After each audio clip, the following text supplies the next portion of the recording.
Alors, en ce qui concerne la phrase du jour numéro 4, ça se complique un petit peu. J'ai mis plusieurs petits pièges, si j'ose dire.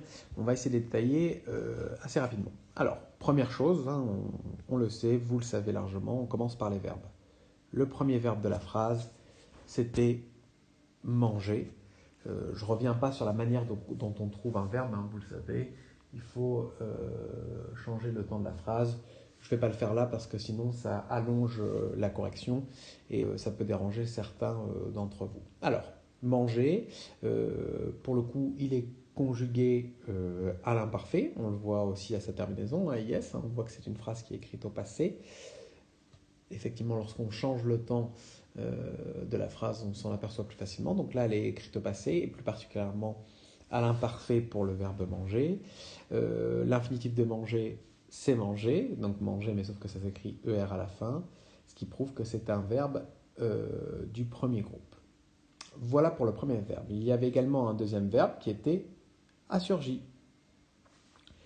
Assurgi, c'est un verbe aussi qui est conjugué au passé, mais plus particulièrement au passé composé, puisqu'il est composé de deux choses. Il est composé d'un auxiliaire et d'un participe passé.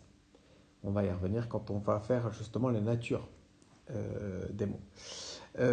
Mais en tout cas, c'est cette forme-là avec un auxiliaire et un participe passé, assez significatif du passé composé. On l'a vu et revu en classe. C'est le verbe surgir à l'infinitif. Surgir, c'est donc un verbe qui se termine en IR. Il y a donc deux possibilités. Soit c'est un verbe du deuxième groupe, soit un verbe du troisième groupe.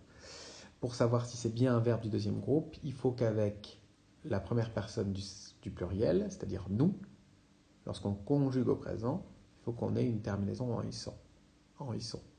Donc lorsqu'on dit, est-ce qu'on dit nous surgeons ou nous surgissons, on dit bien nous surgissons, on a une terminaison en isson, ce qui fait que surgir est un verbe du deuxième groupe, même type que par exemple finir avec nous finissons. Donc surgir est un verbe du deuxième groupe. On a donc un verbe du premier groupe avec manger, un verbe du deuxième groupe avec surgir. Lorsque nous avons trouvé les verbes des deux phrases, on cherche leur sujet. On pose toujours la question qui est-ce qui plus le verbe. Qui est-ce qui mangeait tranquillement une tarte aux pommes dans mon lit? C'est je. C'est lui qui fait l'action. Donc je, c'est le sujet du verbe manger en tout cas.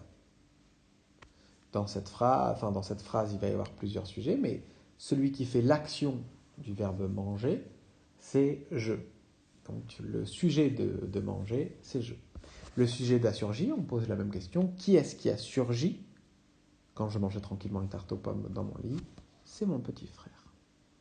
C'est tout ça. C'est mon petit frère. C'est pas mon frère, c'est mon petit frère qui est le sujet du verbe surgi. Voilà pour les choses assez basiques. Lorsqu'on a fait ça, vous le savez, on passe en complément d'objet. Deux types de compléments d'objet, je le répète, les compléments d'objet directs et les compléments d'objet indirects. Le complément d'objet direct, pour le trouver, on pose la question qui, quoi, après le sujet et le verbe. On prend le sujet et le verbe et on pose la question qui, quoi. Pour le complément d'objet indirect, on pose la question à qui, à quoi, de quoi, après le sujet et le verbe également. Attention, il faut bien poser la question après le sujet et le verbe. C'est là où on va avoir énormément de confusion. Et on va le voir tout de suite, puisque volontairement j'avais mis un piège autour de ça. C'est un piège dans lequel on tombe assez facilement. Donc dans cette phrase, il y avait notamment un complément d'objet direct, et un seul et unique complément d'objet qui était direct, qui était une tarte aux pommes. Je m'explique, puisqu'il y en a certains qui ont mis autre chose. On pose la question, donc on prend sujet plus verbe. Je mangeais quoi? Une tarte aux pommes. Tranquillement, c'est pas du tout comment dire, il fait pas partie intégrante du COD. Donc là, on a une tarte aux pommes qui est le COD puisqu'il répond à la question je mangeais quoi? Une tarte aux pommes. On va voir que c'est l'ensemble, c'est une tarte aux pommes qui est le COD. Certains d'entre vous ont pensé que aux pommes était un COI. Or, attention, si on pose la question à qui, à quoi, de qui, de quoi, après le verbe, ça ne fonctionne pas. Je mangeais à quoi, ou je mangeais de quoi, ou je mangeais à qui, à quoi, mais de qui, pardon. Je mangeais à quoi aux pommes, non. Pour que ça marche, il faudrait dire je mangeais une tarte à quoi aux pommes. Et cette fois-ci, on change la règle. C'est-à-dire qu'on pose la question après le COD. Or, on a vu plusieurs fois qu'il fallait poser la question après le verbe. Aux pommes, on va le voir après, ce n'est absolument pas un COI. Donc là, c'est une tarte aux pommes qui est le COD. C'est l'ensemble, c'est ce groupe nominal-là qui est un COD. On va en parler après pour être plus précis. Puisque lorsqu'on a fini les compléments d'objet, on peut passer à ce que nous, on nomme les compléments circonstanciels. Et là, en l'occurrence, il y en avait plusieurs. On va commencer, il y en avait 3 exactement, mais on va commencer par les 2 premiers qui étaient assez évidents et on va revenir sur le 3e qui était un peu plus caché, si j'ose dire. Le premier, c'est simple, c'était tranquillement. Je mangeais tranquillement une tarte aux pommes dans mon lit. C'est un complément circonstanciel de manière. Pourquoi ? La caractéristique du complément circonstanciel, il peut se déplacer, il peut se supprimer. Donc voilà, je mangeais une tarte aux pommes dans mon lit, ça pose aucun problème de le supprimer. Je mangeais une tarte aux pommes tranquillement dans mon lit, on peut le déplacer. Pourquoi c'est un complément circonstanciel de manière ? Puisque c'est de quelle manière je mange ma tarte aux pommes, je la mange tranquillement. Ça répond aussi à la question comment. Comment je mange cette tarte aux pommes tranquillement. Donc, de quelle manière c'était tranquillement. On en avait un premier donc complément circonstanciel qui était tranquillement. Un autre, assez visible, peut-être le plus visible, c'était dans mon lit, qui est un complément circonstanciel de lieu. Où est-ce que je mange cette tarte aux pommes? Je la mange dans mon lit. C'est un complément circonstanciel de lieu. C'est pourquoi dans mon lit est un complément circonstanciel de lieu. Même chose, on peut le supprimer, on peut le déplacer. Dans mon lit, je mangeais tranquillement une tarte aux pommes. Je mangeais tranquillement une tarte aux pommes quand mon petit frère a surgi. On peut le supprimer, on peut le déplacer. C'est les 2 grosses caractéristiques du complément circonstanciel. Et enfin, on avait un dernier complément circonstanciel qu'on voyait moins. C'était quand mon frère a surgi. Qui était plutôt un complément circonstanciel de temps. Je m'explique. Je n'ai pas bien mis le T, mais c'est un complément circonstanciel de temps. Ça répond tout simplement à la question quand. Quand est-ce que je mangeais tranquillement une tarte aux pommes dans mon lit? Quand mon petit frère a surgi. À ce moment-là, l'ensemble de cette phrase, enfin de ce bout de phrase, on va voir après pourquoi j'ai dit phrase, est un complément circonstanciel de temps. On peut le supprimer. Je mangeais tranquillement une tarte aux pommes dans mon lit. On peut le déplacer. Quand mon petit frère a surgi, je mangeais tranquillement une tarte aux pommes dans mon lit. Ça répond aux caractéristiques des compléments circonstanciels. Donc, forcément, c'était un complément circonstanciel, cette fois-ci de temps.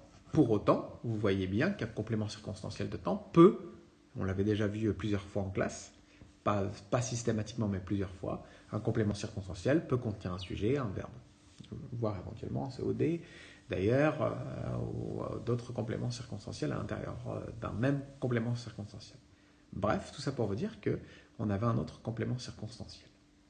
Mais revenons aussi, je vais changer peut-être la couleur, revenons cette fois-ci à d'autres choses, c'est-à-dire lorsqu'on a trouvé nos verbes, nos sujets, nos compléments d'objet, nos compléments circonstanciels, on passe aux autres choses, c'est-à-dire est-ce qu'il y a des attributs du sujet, est-ce qu'il y a des adjectifs épithètes, et est-ce qu'il y a des compléments du nom. En l'occurrence, on avait une interrogation tout à l'heure sur aux pommes. Aux pommes, c'est un CDN. Mais oui, ça répond à la question à quoi, effectivement, après une tarte. Et ça, en fait, ça ne peut pas être un COI, on l'a vu pourquoi tout à l'heure, mais c'est un CDN. Ça complète un nom. En l'occurrence, il complète le nom tarte. Comment elle est cette tarte? Elle est aux pommes. C'est introduit par une préposition, si j'ose dire. On va en parler aussi après quand on va faire la nature. Ce n'est pas directement une préposition, puisque c'est O. On va voir que O, c'est un peu particulier. En fait, O, c'est la contraction entre une préposition et un article. En fait, c'est une tarte à les pommes. Donc forcément, on contracte, on dit aux pommes. Mais en fait, O, A-U-X, ça représente à les pommes. Donc il y a un article, les, mais il y a aussi une préposition qui est a. Ça qui fait office de préposition. Donc complément du nom, il complète un nom. Tarte, il est introduit par une préposition et on peut le supprimer. Je mangeais tranquillement une tarte dans mon lit comme mon petit frère a surgi.